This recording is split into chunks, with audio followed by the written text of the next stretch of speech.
শুক্রবার পয়লা ফাল্গুন, বসন্তের প্রথম দিন।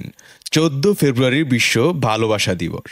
এদিন অনেকেই প্রিয়জনদের ফুল উপহার দেন, তাই ফুলের কদর বাড়ে। এজন্য আগের দিনই ব্যস্ত হয়ে ওঠে ফুলের বাজার। বৃহস্পতিবার বিকেলে গৌরীপুর বাজারে দেখা গেছে ফুলের দোকানগুলোতে ভিড়। নির্ধারিত দোকানের বাইরে রাস্তার পাশে তা সাজানো হয়েছে। আমি আজকে ফুল কিনতে আসছি আমার এই ওয়াইফের জন্য। আসলে আমাদের এই 14 তারিখে যে আপনি প্ল্যানিং করে বা রিলেশনশিপ করে বিয়ে হয়েছে এমন না। আমাদের যারা গার্জিয়ান ছিল তারাই এই বিয়ের আয়োজন করছে। হঠাৎ করে কাকতালীয়ভাবে এই 14 তারিখটা মিলে গেছে আর কি, 14 ফেব্রুয়ারি। তো এই উপলক্ষে আমি আমার বউর জন্য প্রতি বছর আমি ফুল কিনতে আসি এবং ফুল কিনে নিয়ে যাই। এটা একটা আলাদা একটা অনুভূতি। তো আমি ফুল অবশ্য কিনছি গোলাপ আমার পছন্দের একটা ফুল।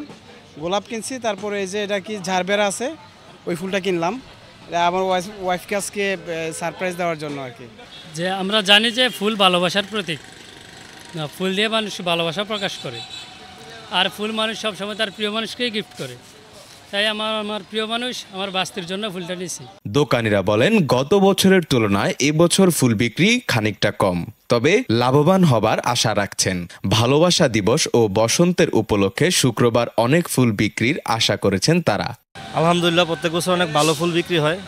ফুলের প্রচুর পরিমাণে চাহিদা আছে, যেমন তার মধ্যে গোলাপ এবং বিভিন্ন রকম যত ফুল আছে ওগুলো ভালো চাহিদা আছে। তবে অন্যান্য বছরের তুলনায় মনে হচ্ছে এই বছর চাহিদাটা একটু কম। কজ এবছর রোজ ডে, প্রপোজ ডে হোক আর 14 ফেব্রুয়ারি হোক, ভালোবাসা দিবস সবগুলো শুক্রবারে পড়ছে। তো নর্মালি আমাদের শুক্রবারে এমনিতে বেচা কিনা ভালো থাকে সাপ্তাহিক বাকি 6 দিনের তুলনায়। তো সেক্ষেত্রে অন্যরকম বিশেষ কিছু দেখতেছি না এই বছর। তবে আলহামদুলিল্লাহ মনে হচ্ছে যে হবে, ইনশাল্লাহ ভালো হবে। কালকে 14 ফেব্রুয়ারি যেহেতু একটা নামাজের দিন পড়ে গেছে, সেক্ষেত্রে হয়তো একদিন আগে আজকেই কেনাকাটা একটু চাপ আছে। ইনশাল্লাহ আশা করি বাকি যে সময়টা আছে তার মধ্যে বেচা কিনা ভালো হবে এবং আলহামদুলিল্লাহ ফুলের ভালো চাহিদা আছে। আলহামদুলিল্লাহ ইনশাল্লাহ কালকে আমরা আশাবাদী প্রচুর বিক্রি হবে। ফুল অনেক রকমের আছে, বাট দামটা একটু বেশি, অন্যবারের তুলনায় একটু বেশি এবার দামটা। বেশিরভাগই আমাদের মতো যারা স্টুডেন্ট আছে তারাই আসে, তারপর আঙ্কেলরা আসে সন্ধ্যার দিকে নিয়ে যায়। সূচনা community.tv, বিনোদনের পাশাপাশি খবর।